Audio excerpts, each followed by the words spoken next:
Alright, maraming salamat sa JC Tijano at kay Lulu Lapis dahil marami naman tayong natutunan tungkol nga dito sa K-12 program. Okay, so ngayong umaga, Joe, pag-uusapan natin kasi syempre, di ba, sinasabi na lahat ng mga miyembro ng lipunan na talaga meron silang mako-contribute para syempre maging solusyon sa lahat ng mga problema na nakikita sa isang community. At syempre, maswerte tayo, Joe, kasi meron tayong makakasama na country manager ng Ashoka Philippines. Walang iba kundi si Miss Terry Jaime Mora. Good morning. Morning, Good Terry. morning. Good morning. Alright. Okay, so Terry, simulan natin. Ashoka. Kasi kami ni Jules, hindi kami familiar eh. Ano bang Ashoka? Ang Ashoka ay ito ang pinakamalaking samahan ng mga social innovator or social entrepreneur sa buong mundo. Inumpisahan to noong mga 1980 at as of now, we have over 3,000 fellows in more than 70 countries. Alright. Miss Terry, pag sinasabing social innovator, entrepreneur, ano ang ginagawa nito? Ang mga social innovator, social entrepreneur, ito yung mga taong may kakaibang mga solusyon sa mga problema natin sa lipunan o sa komunidad. Ito yung mga taong long-term ang mga proyekto nila. Iba po ito sa mga, halimbawa po yung mga traditional social programs tulad po ng mga medical mission or school feeding program. Dahil yung tinitignan ng isang social innovator or social entrepreneur, yung paano ko ba kailangang baguhin ang sistema para hindi na maulit itong mga problema. And of course, nandun yung word na entrepreneur. So, are they businessmen na merong mga programs para makatulong sa mga sa mga nangangailangan? Ganun ba 'yon? Ginagamit lang po namin yung salitang entrepreneur dahil tulad po ng mga business entrepreneur na nagpapatayo po ng bagong business o bagong industriya, yung mga social entrepreneur naman, sila yung mga nagpapatupad ng bagong social programs, bagong mga social movements. So, kumbaga, Joe, beyond the usual solutions lagi yung binibigay nitong mga tao na to. So, Ashoka, meron tong network ng mga social entrepreneurs. So, ano ba yung significance sa pagkakaroon ng network, lalo na kapag social innovator ka?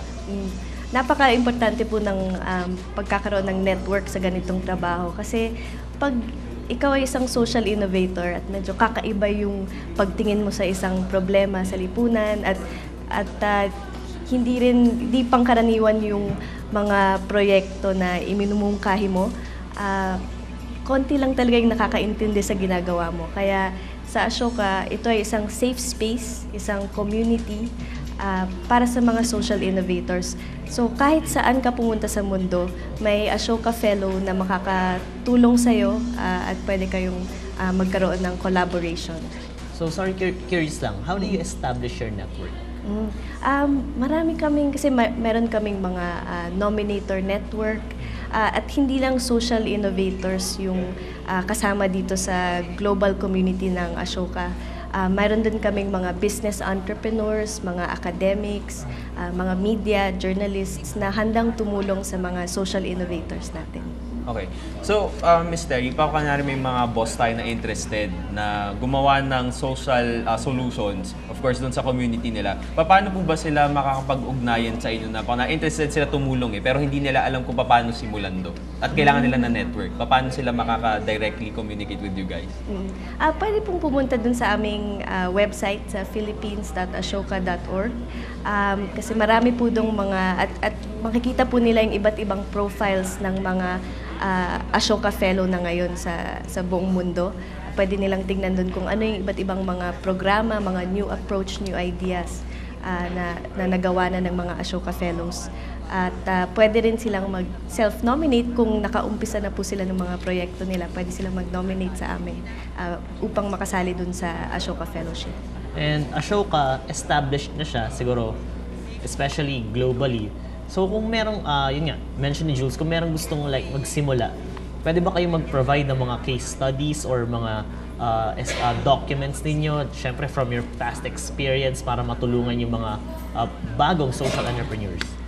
Marami pong available resources for change makers and social entrepreneurs. Meron din po kami sa philippines.ashoka.org at saka sa changemakers.com. Okay. Ms. Terry, we were talking about sustainability, di ba? Sa lahat ng mga solution, which is really important na para mas makita natin mas mahaba yung impact. Pero how do we measure the success of a certain project? Lalo na sustainable siya, mahabang long-term siya. Paano malalaman na successful to in the long run? Kasi yung sa Ashoka Fellowship, iba yung approach namin. So yung sinusuportahan namin, yung driving force, yung social innovator behind the idea. So we support the person and not just the project. So yung tinitignan namin dito, kung ano yung impact ng mga Ashoka Fellows namin. Kaya tinitignan namin 5 and 10 years after they join this lifetime Ashoka Fellowship, have they had systemic change? So we see na-replicate na ba yung mga programs nila ng iba't ibang mga organisasyon dun sa bansa? Were they able to have to help with policy reforms in the country? So yun yung mga long-term metrics namin for success. Kumbaga yung big institutions talaga yung ma-influence nila. Yes. Okay, so Jules, alam mo, a while ago, napag-usapan namin ni Terry, na-discuss niya sa akin na ang Ashoka nag-start pa lang sa Philippines. Pero, though nag-start pa lang, gaano na ba kalaking institution ang Ashoka dito sa Pilipinas? So, tama, paumpisa pa lang ang Ashoka dito. Although meron na kaming, na-elect na namin ang unang, very first Filipino Ashoka Fellow na si Fatima Girly Garcia Lorenzo. Siya yung founder ng KAIF Foundation. At malaki na rin yung aming nominator network from across the country, from Northern Luzon to Mindanao. Dahil tinutuloy nga namin itong paghanap sa mga susunod na Ashoka Fellows sa bansa. Alright. Before we end, Ms. Terry, lalo na, gaya na nabanggit nyo kanina, pakapiyaw nyo nasabi kung ano yung mga usual process kapag magno-nominate ka na sarili mong program or what. Paano po yung magiging basic process, lalo na kung may mga Filipino social entrepreneurs tayo na gusto magpa-affiliate with Ashoka, and what would be the requirements? So yung hinahanap po namin sa isang Ashoka Fellow, una, ano ba itong new idea nila, anong new approach, pangalawa, ano ang potential for social impact ng iyong idea. Tinitingnan din namin kung ano yung creativity at entrepreneurial quality, kung may kakayahan at kusa ba yung tao na ipatupad ang kanyang mga innovations. At tinitingnan din namin yung ethical fiber, kung mapagkakatiwalaan ba ang taong ito.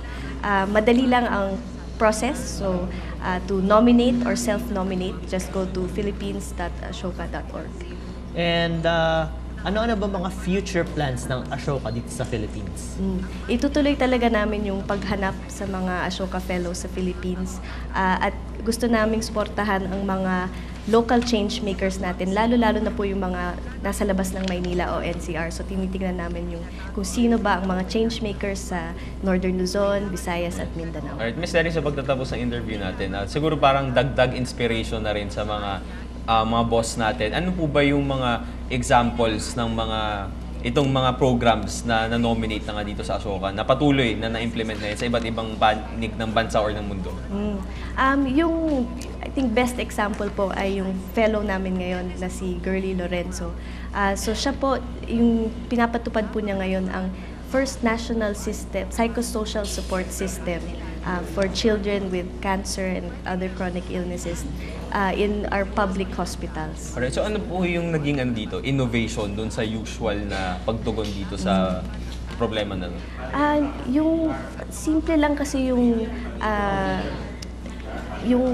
ideya ni Girly Lorenzo, kasi nakita niya na yung mga batang may cancer at yung mga batang may mga chronic illnesses, lalo na sa mga pampublikong ospital natin, nawawalan sila ng pagkakataong ituloy ang kanilang pag-aaral, ang kanilang paglaro, yung pagkakataong maging bata. At nakita rin ni Girly na naapektuhan din nito yung kanilang mga treatment sa cancer. Kasi lumalaki na rin sila dun sa ospital. Kaya naisip ni Girly na kailangan talaga itong psychosocial support para sa mga bata, dahil hindi lang kailangan ang medicine, sa mga gamot sa treatment ng cancer, kundi holistic support din. Hindi lang para sa mga bata, pero para din dun sa kanilang mga pamilya at sa mga doktor rin. Okay, so in behalf of the entire People's Television Network, we commend you guys for your efforts. So maybe gusto mong mag-reach out sa mga kababayan natin dyan na katulad din nyo, gusto rin gawin ang kanilang part sa community. Anything you would like to tell them? I encourage you to continue your project, continue your work to be change makers dahil kailangan talaga ito ng ating bansa. At syempre, kung may kilala po kayong mga karapat-dapat na social innovators na gusto nyong i-nominate sa aming Ashoka Fellowship, please visit philippines.ashoka.org and Alright. nominate them. Okay, ayun nga, Thank John. you. The government cannot do it only alone, di ba? So, kailangan kasama yung mga mamamayan. Kasama na nga dito na sana ma-appreciate ng mga kababayan natin na merong mga avenues tulad nitong sa Ashoka nga na nagbibigay ng pagkakataon para syempre magkaroon ng solusyon sa iba't ibang komunidad. So, maraming salamat po. Nakasama natin, mga boss, ang Country Manager ng Ashoka Philippines, Ms. Terry Jaime Mora. Thank you so much. Thank you, Terry. Okay, so mga boss, ngayon naman, ngayong summer, baka meron sa inyong gustong mag-repaint ng inyong mga bahay. Alam niyo ba na merong na-discover ang Good Morning Boss na isang innovation pagdating sa mga pintura? Ano nga ba yan? Panoorin natin dito sa ating special feature.